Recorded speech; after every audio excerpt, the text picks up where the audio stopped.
just wanna. Can you see myself? Can you see myself? Can you see myself? Devil's Island, 12 barren acres in the middle of San Francisco Bay. In 1934, it seemed the perfect place for an escape-proof prison for America's worst criminals. Alcatraz was America's most notorious top-security prison. Escape attempts were rare. All who had tried were caught, killed, or believed drowned. This was the state-of-the-art institution of its time, sort of like the Titanic. You know, the Titanic's never going to sink.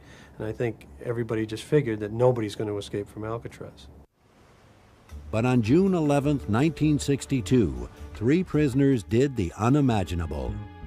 Through a series of ingenious maneuvers that took more than a year to complete, Frank Lee Morris and brothers John and Clarence Anglin broke out of their cells, out of the fortress-like prison, and disappeared off the island, never to be found, alive or dead. What happened to them? Did they survive or did they drown? Some authorities say they are still alive. Sightings have been reported in southern Georgia, in Florida, even South America. The case is still open some 40 years later. This extraordinary escape story began on August 11, 1934, when the old military prison located on Alcatraz Island was reopened as a federal penitentiary. Alcatraz is ready. Machine Gun Kelly, just sentenced to life imprisonment, will be among the first tenants. They were going to put the bad, the worst there. So it was supposed to be an escape-proof facility. The men that were kept at the Alcatraz facility of the Bureau of Prisons were those who had made numerous escapes or escape attempts from other facilities. Before long, its thick walls contained some of America's most notorious criminals, including Al Capone, Machine Gun Kelly, Mickey Cohen, and Robert Stroud, the infamous Birdman of Alcatraz. You have to think of Alcatraz as the top of the pyramid. Alcatraz was designed to hold the biggest behavioral problems. They had killed somebody, knifed somebody, or they'd had a history of escapes. So it was really the prison for the men who had the worst behavior in other prisons. The maximum capacity of the prison was 600, but Alcatraz rarely exceeded 250.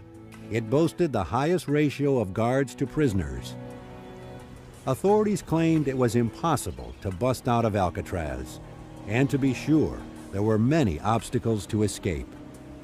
Attempting to escape from Alcatraz, that's more or less a guy that's kind of given up on life, because this wasn't the easiest place in the world to break out of.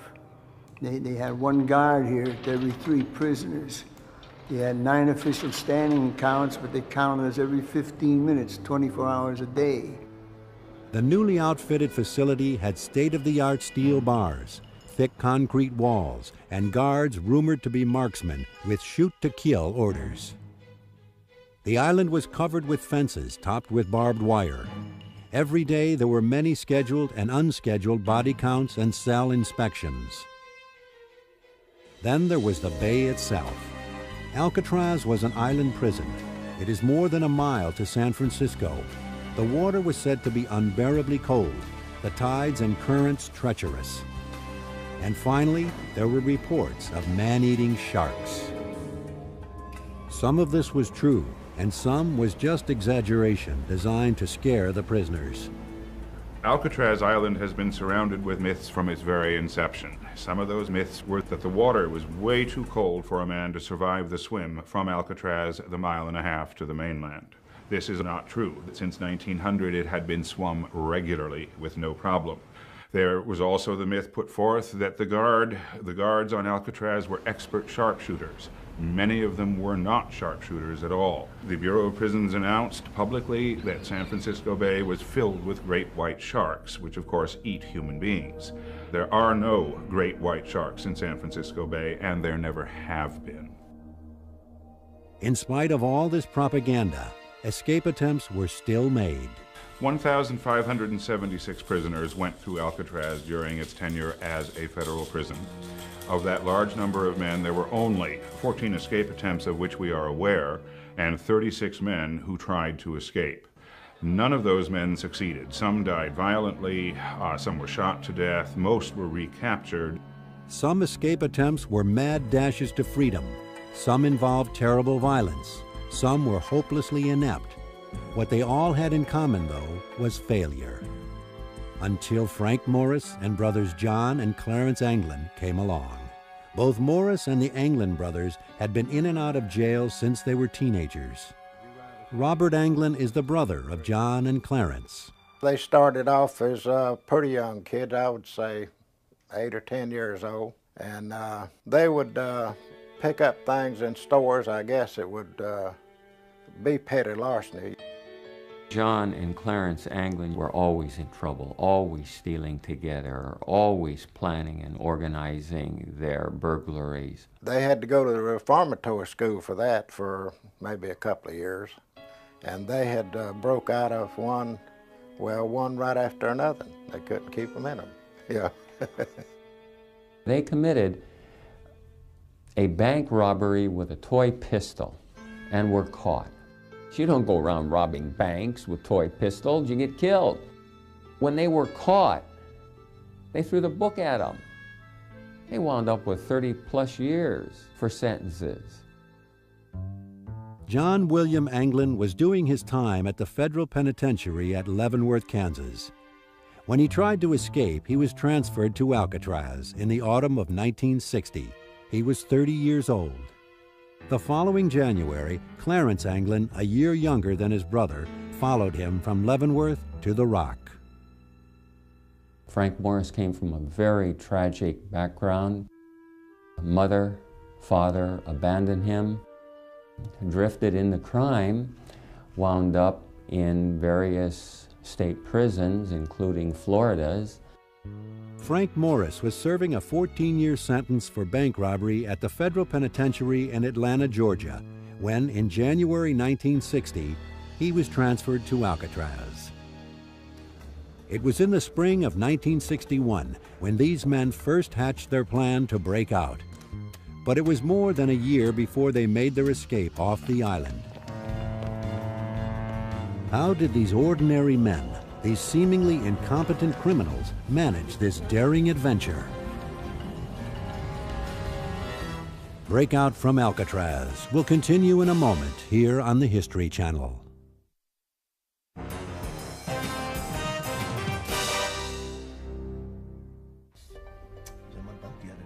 The plan to break out of Alcatraz was actually made by 4 men, Frank Morris, John and Clarence Anglin, and another prisoner named Alan Clayton West. West had been at Alcatraz since June 1958 and had spent a lot of time in and out of solitary confinement. Alan Clayton West is an enigma in the entire escape. He is the man who claims he planned this event. West was the key to the escape. Prisoners at Alcatraz were entitled to food, clothing, shelter, and medical attention. A prison job was a privilege to be earned. West worked as an inmate janitor. Alan West was a maintenance orderly, and this was a perfect position because he started out painting the cell house, which put him up on scaffolding, which put him in different cells and around the cell block, and he was able to see that there was a vent that he thought that might be vulnerable and that he could maybe get out of that ceiling vent. While cleaning the top of his cell block in the spring of 1961, West discovered this narrow ventilator shaft to the roof. Although it was covered with bars, finding it marked the beginning of the plan. The 4 conspirators had cells near each other, West next to Morris, and the Anglin brothers next to each other a few cells away. The location of their cells on the main floor of the cell house in B Block is critical to the way this escape would go down. The proximity of the cells one to another made it quite possible for them to have direct communication between themselves at any time of the day or the night. First, West told Morris about the shaft. Morris then invited the Anglins in on the plan. Their ideas started percolating, and the adventure began. It is a tale of remarkable ingenuity, patience, and luck, with necessity becoming the mother of their many inventions. Behind their cells was a rarely used utility corridor filled with a maze of pipes. Once they were in this narrow passageway, it was an easy matter to climb the 3 stories to the top of the cell block. From there, they hoped to escape through the narrow ventilator shaft onto the roof, and from the roof, off of the cell house, and with a bit of luck, down to the water and off of the rock. But first, they had to find a way out of their cells. The only way they could get into the utility corridor, which was behind their cells, was to excavate, that is, make bigger, the vents that already existed in the back of each cell. The vents were only a few inches high and wide. The grills were buried in 8-inch thick concrete. To break through, they started with simple implements, whatever they could lay their hands on. At one point, they even fashioned crude power tools. With all that chipping away at the concrete, how did they conceal the noise? One theory is that they worked while other inmates practiced their musical instruments.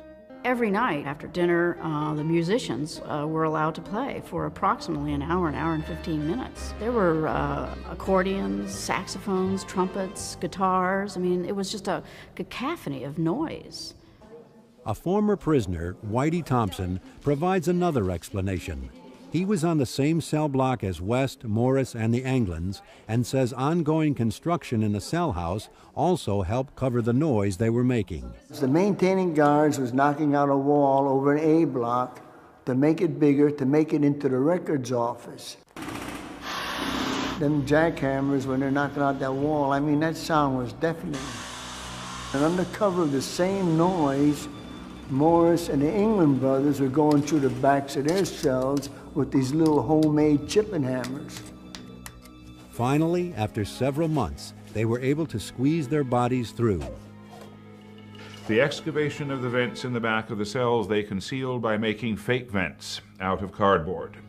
These vents were painted with the colors of the cells. So once the men would leave their cells at night, they could conceal their exit with this fake vent. Well, they had to be very careful about leaving their cells. There always had to be one man watching.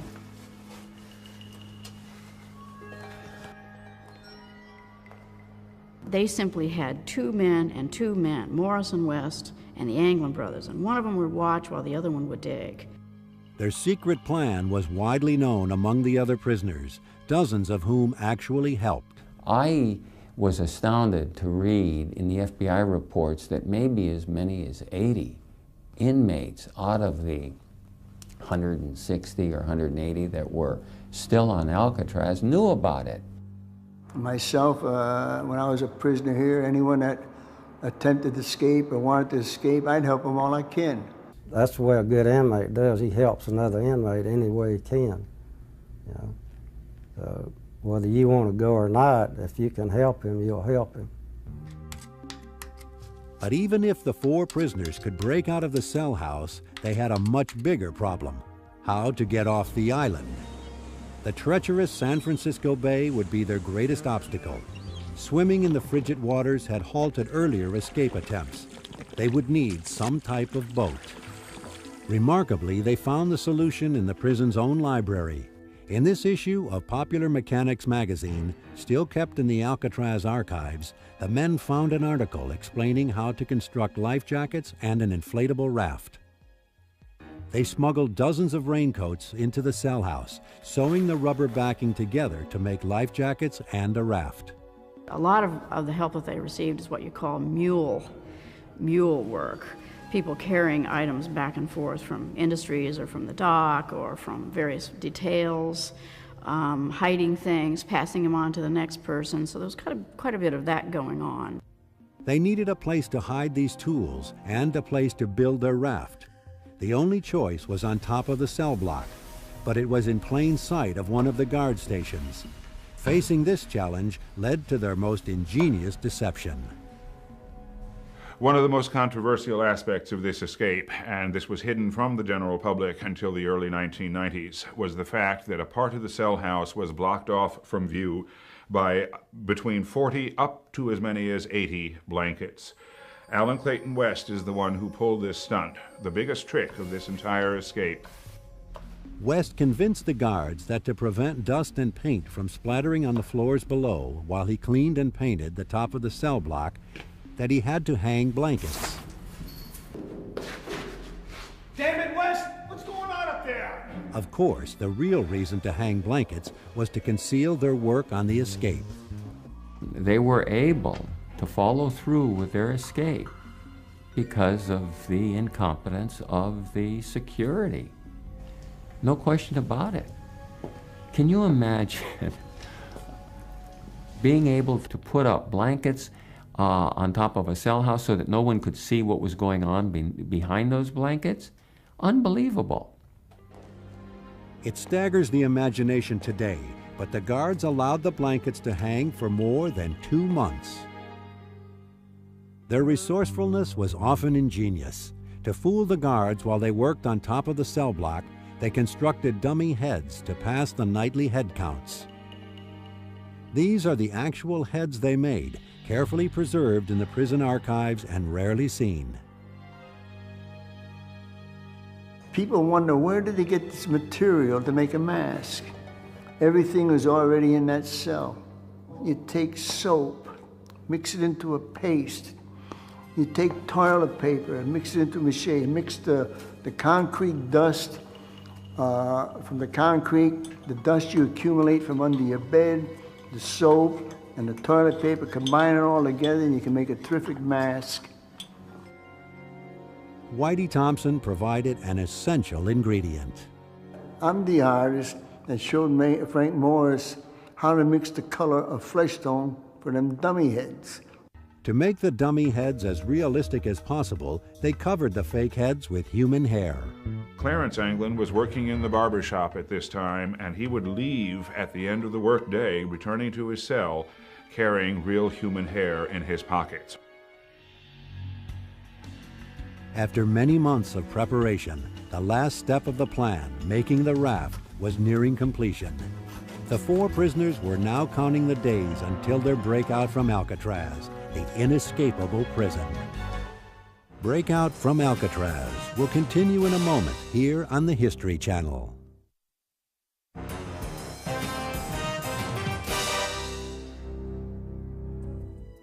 In early June 1962, gradually, piece by piece, the last tools and parts of the raft were smuggled into the cell house. The time to make their move was near. If you're looking at great escapes, the Alcatraz escape was one of the best. I mean, very ingenious. They used every little tool that they could find. It really was quite a study just to see how they were able to get out of the rock, and just escaping from Alcatraz itself was quite a feat. Completing the raft that would protect them from the icy waters of San Francisco Bay was one of the last hurdles remaining between the prisoners and freedom. The raft measured 14 feet by 6 feet, and it was a very big raft, in other words. It was made out of between 40 and 80 raincoats that were waterproof, and it was successfully sewn down in the shops. And then it was taken to the top of B Block, where it was patiently, very painstakingly assembled over a series of weeks. Luckily, the prison kept no inventory of their raincoats and didn't notice their disappearance. On Monday, June 11, 1962, Arthur Dollison, the associate warden, was on duty. His daughter, now an Alcatraz historian, remembers the day. I was a 15-year-old kid. We had moved back to the island because my father became the associate warden. And beginning about the 1st of June, Warden Blackwell went on a vacation. And my father became the acting warden, and he was still acting warden when Morris and the Anglins left. And the night of the escape, we were all watching television down in our apartment on the island. After lights out at 9:30 p.m., the 4 prisoners began to enact their plan. They're in their cells. They've got to get everything organized. They've got to get through those openings. They've got to get up to the top of the cell house. Then they've got to literally punch that ventilator out. Each man set his dummy head in place and propped up his blankets to resemble a sleeping body. One last time they squeezed out of the back of their cells. One last time they set their fake grills in the holes behind them. I knew they were going that night. Well, the word was out they should be going that night, and we were listening for it. I can hear them working their way out into the tunnel that's in between the cell blocks. They met in the utility corridor and began their climb to the top of the cell block. But only 3 men were in the narrow passageway. Where was Alan West? He was struggling to break out of the back of his cell. He couldn't get through his opening. There was a steel bar that he hadn't anticipated. West had never fully excavated the vent hole. The panic must have been overwhelming. I could hear him going up, climbing on the plumbing towards the ceiling of the cell block. And while they were going up, one of them dropped the bar. I heard it fall, cling, clang, bang, hitting all them pipes as it fell all the ways down. And when you've been in prison a long time, you get to know every single sound in prison. We heard that bar fall. It just jumped right out. And the moment it fell and I could hear it, I looked over to the gun rail at the guard over there, and he didn't bat an eye. I know he heard that sound, but he didn't bat an eye. Whitey is not the only one to question if the guards knew about the escape and did nothing to stop it. When we went out there to visit Alcatraz, they showed us the route they took, you know, in between the walls where all the plumbing was. And I don't know how they could do all of that without, you know, somebody hearing it, the noise. They met on top of the cell block where the hanging blanket still hid them, but they still had to complete the raft. The Anglin brothers were finishing up the raft because the top of the cell block was the only place where you could actually make a raft because it was big and it needed a big space to build. So they were all working up there until the last minute. Meanwhile, West worked furiously to free himself, but time was running out. Frank Morris and the Anglin brothers couldn't afford to wait. They had to leave West behind. They had always known, and they had always said among themselves, if you're not ready to go, we're going. So, you know, it's every man for himself in a way. Slowly, quietly, they worked on the old rusted bars, finally removing them from the vent. Then they squeezed through the hole and were on the roof. Once they got up on the roof, I could hear the muffled sound of them going across that roof, like a muffled sound, almost like a little vibration, but you could feel it and as well as hear them going across that roof. And as they went across the roof, every night on Alcatraz, hundreds of seagulls settled down on that roof. And when they went across that roof, these seagulls took off. They're squawking and they're raising hell up there. I don't know how these guys couldn't help but hear it. The 3 men sped across the 300-foot roof, then climbed down the 5-story building.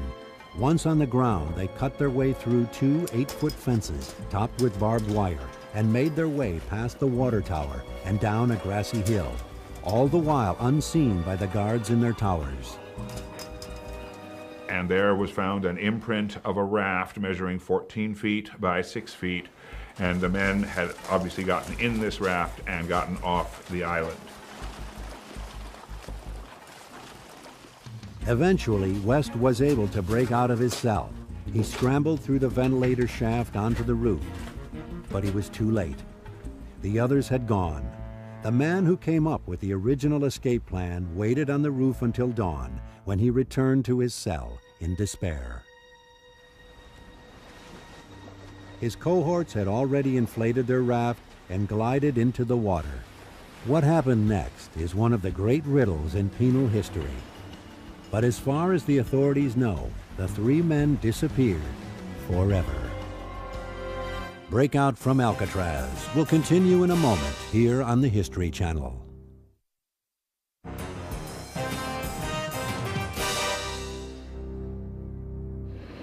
Sunrise over San Francisco, June 12, 1962.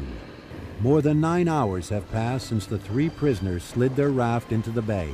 Their disappearance has yet to be discovered by the Alcatraz guards. Around 7 o'clock in the morning, the wake-up bell rang, and everybody, all the inmates got up. They had about 10 minutes to wash up and go to the bathroom and have a cigarette, and then there's a whistle. The lieutenant blows a whistle, and all the inmates stand at the bars, and that's called the first stand-up count of the day. Well, obviously, the dummies didn't stand up. Morris! When neither Anglin brother nor Frank Morris stood up in their cells, the guards had to investigate.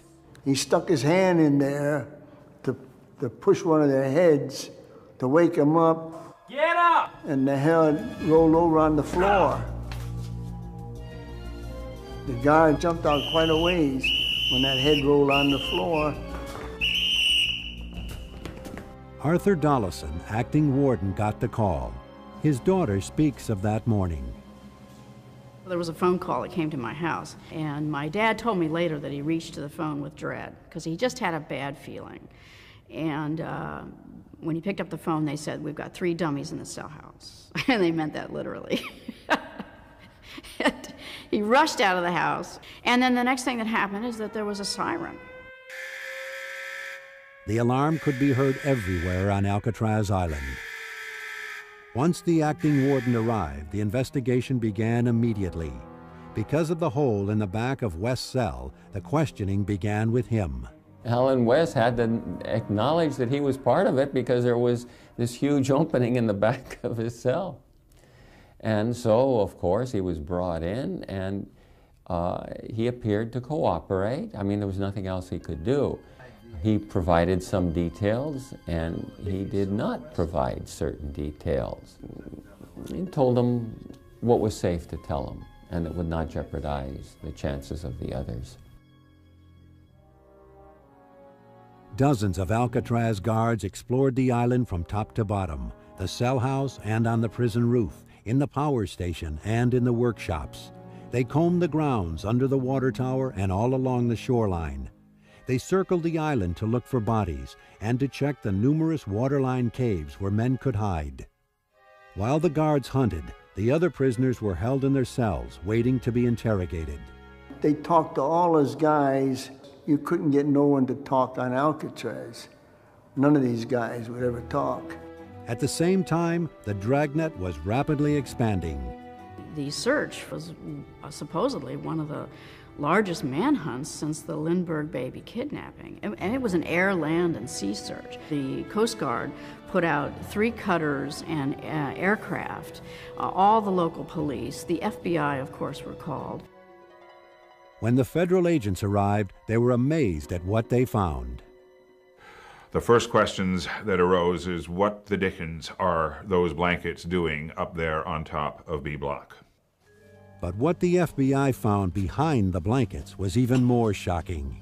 It literally looks like a hardware store up there. Every sort of a tool that you could imagine had either been constructed or literally stolen from the shops or elsewhere on the prison. All the detritus necessary for a very carefully planned and complicated escape. These tools are many of the actual ones the prisoners used. They too are held in the prison archives and are rarely seen. In addition to all this equipment, the search turned up some clues to help piece together the true story.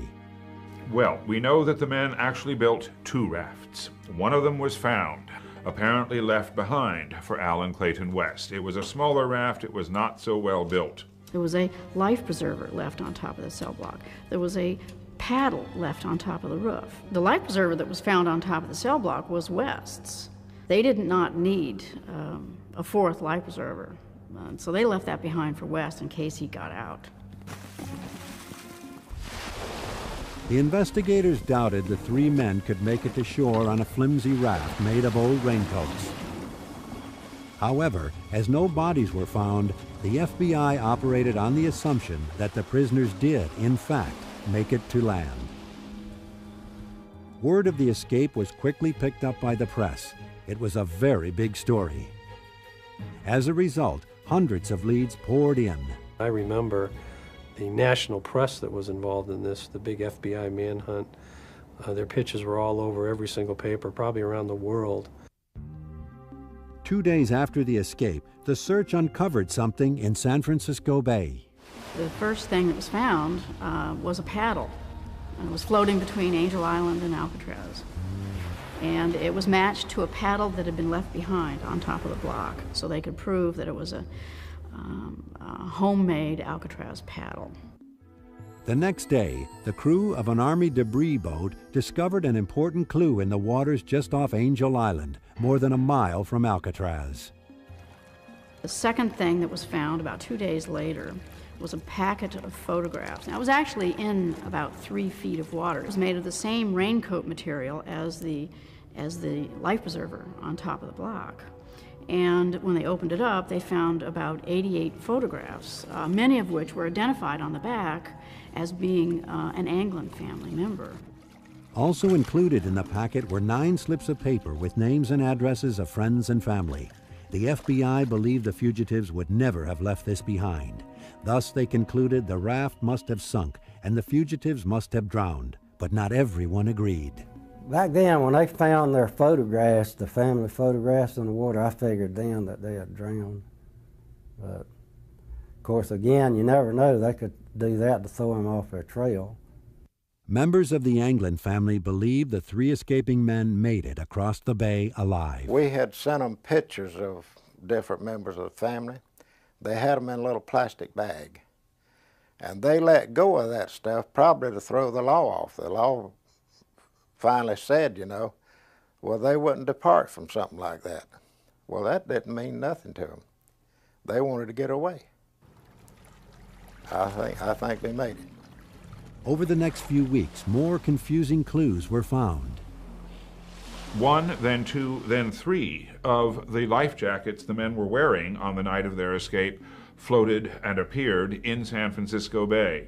One of them just off the shore of Alcatraz Island, one of them out beyond the Golden Gate Bridge, and another one closer to Angel Island. But their big raft was never found, nor were their bodies. The FBI then turned to concentrate on the fugitives' families, especially the large southern family of John and Clarence Anglin. And it has been my experience and the experience of everybody that works this kind of work that these people that escape always maintain some type of contact with their family. The Bureau began surveillance of the Anglin family members, most of whom lived in Ruskin, Florida, a fishing community on Tampa Bay near the Gulf of Mexico. They were pretty often coming out to our house to talk to different members of the family. Had we seen them, had we heard from them, and hundreds of more questions. The mail had been watched, you know, also for a number of years probably by the FBI, thinking that they might make some kind of contact with us, you know. For 15 years, the FBI searched for Frank Morris and John and Clarence Anglin. They ran down leads in the United States and abroad. They continued to watch family members. Nothing of significance ever turned up. Breakout from Alcatraz will continue in a moment here on the History Channel.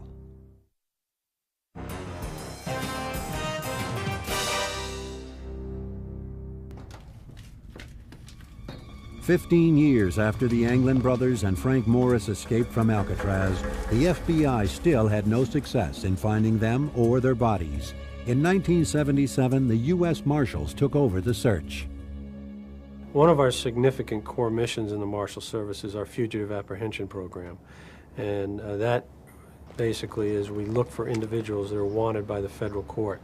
Those that have escaped, that's our bread and butter. That's what we've been doing for years now. But could men like these really avoid capture for 40 years? Could they disappear without a trace? Frank Morris and the Anglin brothers had such a criminal history going back to their childhood, and many, many escapes and escape attempts. They got in and out of trouble of all kinds of reasons during their entire lives. So the question has always arisen in my mind, could these 3 individuals get away and stay out of trouble for all these many years since then?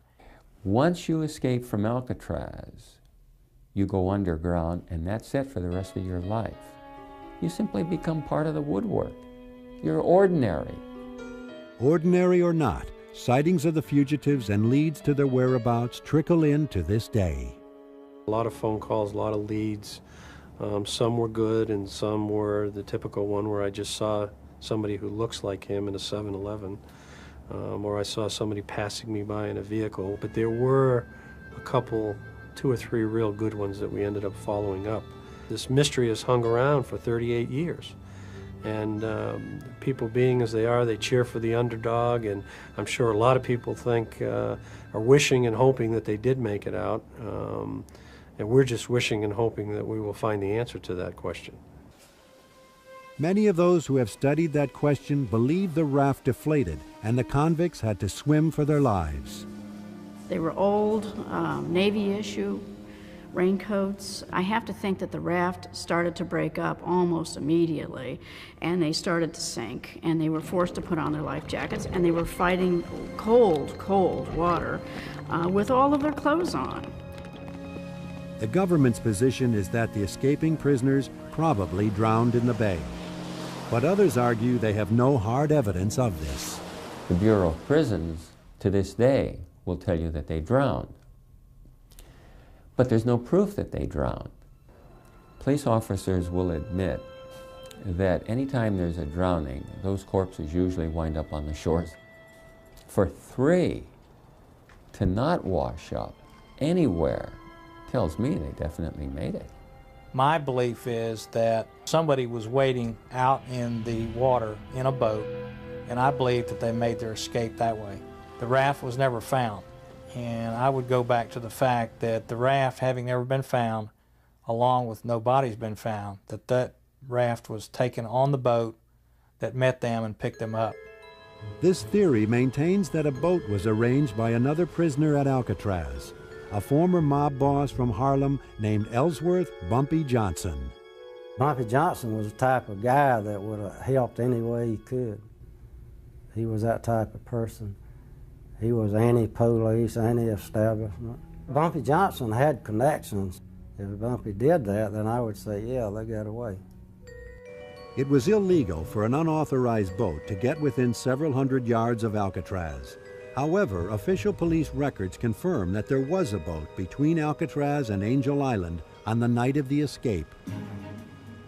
There is some official evidence to suggest that a boat was out there. Robert Cecchi was a San Francisco policeman on duty that night, and he would report later to his supervisor that he did see at 1 o'clock in the morning a boat standing silent off the shore of Alcatraz.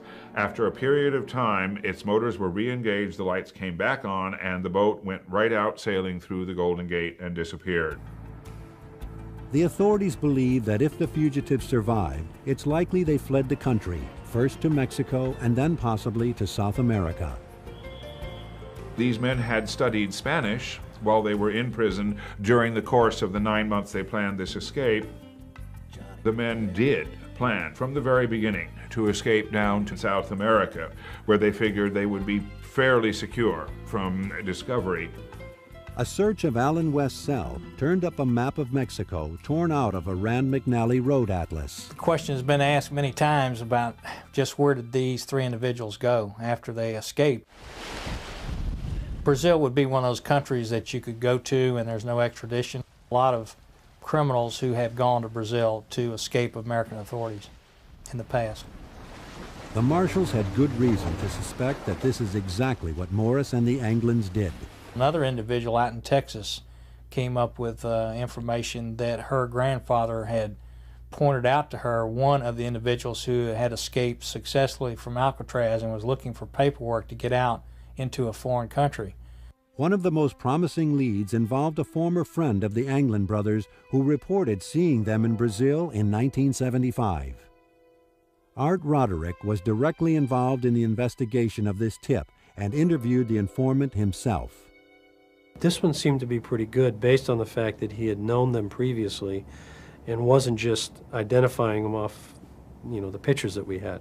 So those are always the best leads, friends or family members. There was a lead that was chased down in Brazil. We were told again by a tipster that they had in fact seen these individuals at a bar in Brazil.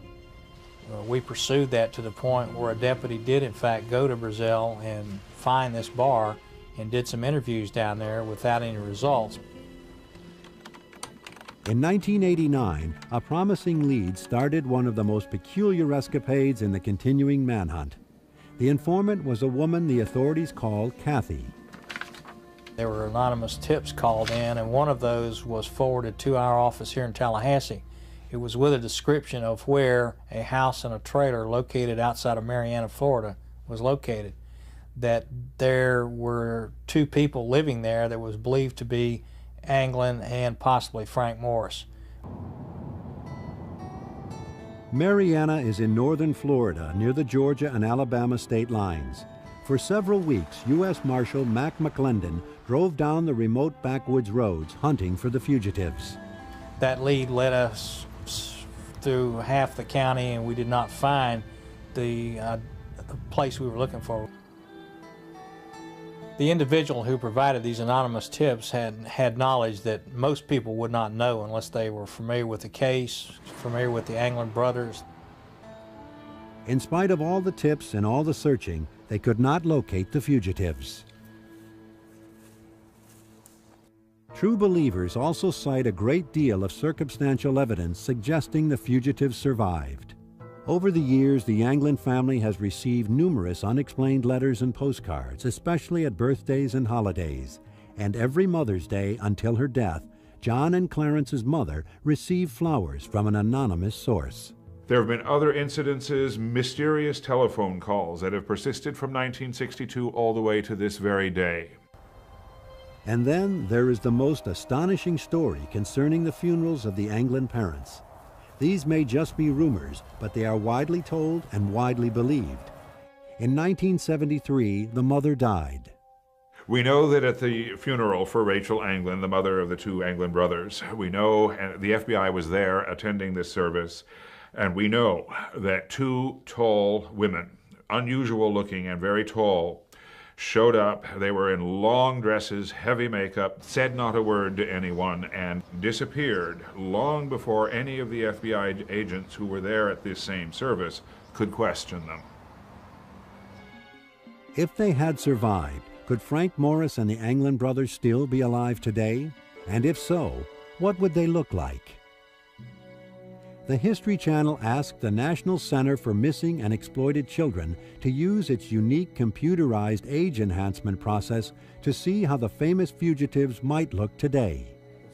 Art Roderick, the U.S. Marshal's Chief of Investigative Operations, has hunted these men for many years.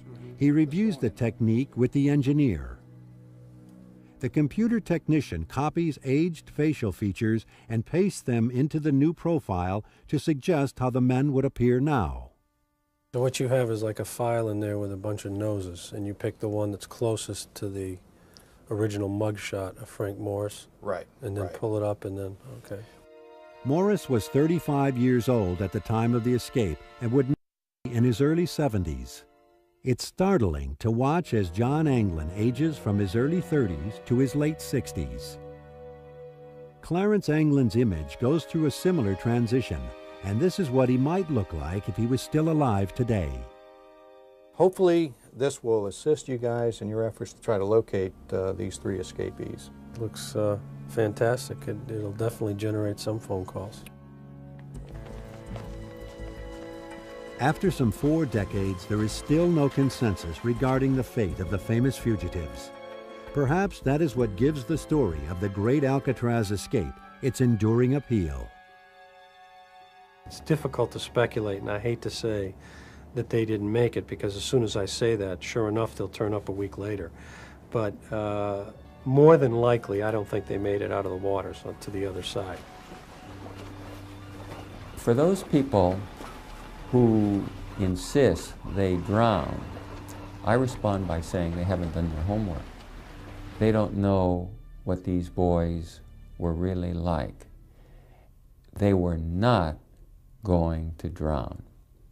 Personally, I think their bones are still out in that bay. I'd love to sit here and tell you that they made it. I knew these guys. I'd love to tell you that, but if I did, I'd be lying to you. Only months after the 1962 escape, Attorney General Robert Kennedy announced the closing of the prison on Alcatraz Island. The remaining inmates were transferred to other institutions. The only aspect of this story that is certain is that the great Alcatraz escape forever altered the fabled status of the Rock. The escape-proof prison has turned out to be a myth.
Hours a day.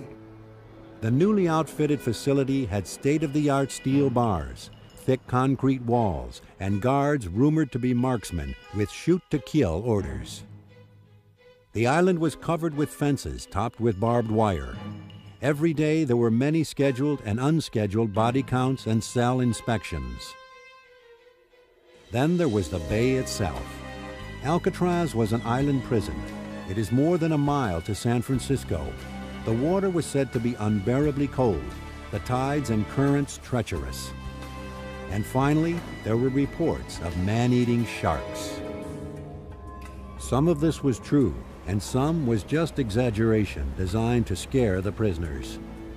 Alcatraz Island has been surrounded with myths from its very inception. Some of those myths were that the water was way too cold for a man to survive the swim from Alcatraz the 1.5 miles to the mainland. This is not true. Since 1900 it had been swum regularly with no problem. There was also the myth put forth that the guard I just want it. Can you see myself? Can you see myself? Can you see myself? Island, 12 barren acres in the middle of San Francisco Bay. In 1934, it seemed the perfect place for an escape-proof prison for America's worst criminals. Alcatraz was America's most notorious top-security prison. Escape attempts were rare. All who had tried were caught, killed, or believed drowned. This was the state-of-the-art institution of its time, sort of like the Titanic. You know, the Titanic's never going to sink. And I think everybody just figured that nobody's going to escape from Alcatraz. But on June 11, 1962, 3 prisoners did the unimaginable. Through a series of ingenious maneuvers that took more than a year to complete, Frank Lee Morris and brothers John and Clarence Anglin broke out of their cells, out of the fortress-like prison, and disappeared off the island, never to be found, alive or... Guards on Alcatraz were expert sharpshooters. Many of them were not sharpshooters at all. The Bureau of Prisons announced publicly that San Francisco Bay was filled with great white sharks, which of course eat human beings. There are no great white sharks in San Francisco Bay, and there never have been. In spite of all this propaganda, escape attempts were still made. 1,576 prisoners went through Alcatraz during its tenure as a federal prison. Of that large number of men, there were only 14 escape attempts of which we are aware, and 36 men who tried to escape. None of those men succeeded. Some died violently, some were shot to death, most were recaptured. Some escape attempts were mad dashes to freedom. Some involved terrible violence. Some were hopelessly inept. What they all had in common, though, was failure. until Frank Morris and brothers John and Clarence Anglin came along. Both Morris and the Anglin brothers had been in and out of jail since they were teenagers. Robert Anglin is dead. What happened to them? Did they survive or did they drown? Some authorities say they are still alive. Sightings have been reported in southern Georgia, in Florida, even South America. The case is still open some 40 years later. This extraordinary escape story began on August 11, 1934, when the old military prison located on Alcatraz Island was reopened as a federal penitentiary. Alcatraz is ready. Machine Gun Kelly, just sentenced to life imprisonment, will be among the first tenants. They were going to put the bad, the worst there. So it was supposed to be an escape-proof facility. The men that were kept at the Alcatraz facility of the Bureau of Prisons were those who had made numerous escapes or escape attempts from other facilities. Before long, its thick walls contained some of America's most notorious criminals, including Al Capone, Machine Gun Kelly, Mickey Cohen, and Robert Stroud, the infamous Birdman of Alcatraz. You have to think of Alcatraz as the top of the pyramid. Alcatraz was designed to hold the biggest behavioral problems. They had killed somebody, knifed somebody, or they'd had a history of escapes. So it was really the prison for the men who had the worst behavior in other prisons. The maximum capacity of the prison was 600, but Alcatraz rarely exceeded 250. It boasted the highest ratio of guards to prisoners. Authorities claimed it was impossible to bust out of Alcatraz, and to be sure, there were many obstacles to escape. Attempting to escape from Alcatraz, that's more or less a guy that's kind of given up on life, because this wasn't the easiest place in the world to break out of. They had one guard here to every 3 prisoners. They had 9 official standing counts, but they counted us every 15 minutes, 24 hours.